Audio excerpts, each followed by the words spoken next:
কুমিল্লায় ট্রাফিক পুলিশের নিষ্ক্রিয়তায় নগরীতে আরও 10,000 অবৈধ অটোরিকশার অনুপ্রবেশ ঘটেছে। এতে সড়কে বিশৃঙ্খল পরিস্থিতির সৃষ্টি হয়েছে।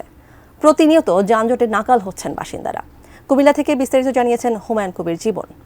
প্রতিদিনই কুমিল্লার সড়কে বিশৃঙ্খলা চিত্র এবং যানজট কিন্তু নিত্যদিনের সঙ্গী নগরবাসী বলা যেতে পারে। এবং আমি এই মুহূর্তে আছি নগরের প্রাণকেন্দ্র কান্দিরপাড়া এলাকায়। এখানে আশপাশ যতগুলো এলাকা রয়েছে সেখানে কিন্তু সড়কের উপরে এলোমেলো গাড়ি রাখার ফলে এবং অবৈধ সিএনজি স্ট্যান্ড থাকার কারণে কিন্তু যানজট সৃষ্টি হচ্ছে এবং নগরে যে চলাচল সেখানে কিন্তু বাধাগ্রস্ত হচ্ছে বলে আমরা জানতে পেরেছি। আমি আরেকটি বিষয় জানাতে চাচ্ছি, নগরে যে ট্রাফিক বিভাগ রয়েছেন সেই ট্রাফিক বিভাগ কিন্তু আসলে এই বিশৃঙ্খলা এবং যানজট নিরসনে কিন্তু তারা হিমচিম খাচ্ছেন এবং অনেকে যারা নগরবাসী রয়েছেন তারা কিন্তু অভিযোগ করে বলেছেন যে কুমিল্লা সিটি কর্পোরেশন এবং পুলিশ প্রশাসন যৌথভাবে সমন্বয়ভাবে কাজ না করার ফলে কিন্তু এই যানজটের মাত্রা এবং বিশৃঙ্খলার মাত্রা কিন্তু বেড়ে চলছে। তো নগরবাসীর দাবি যেন আসলে এই সড়কে যে সকল যানবাহন আছে সেগুলি যেন সুন্দর পরিবেশ ফিরিয়ে আনে, সেটাই তারা চাচ্ছেন। তো বলা যেতে পারে যে নগরের প্রতিটি সড়কে নিত্যদিনের সঙ্গী কুমিল্লার যানজট। এই ছিল কুমিল্লা থেকে আমার কাছ থেকে সর্বশেষ।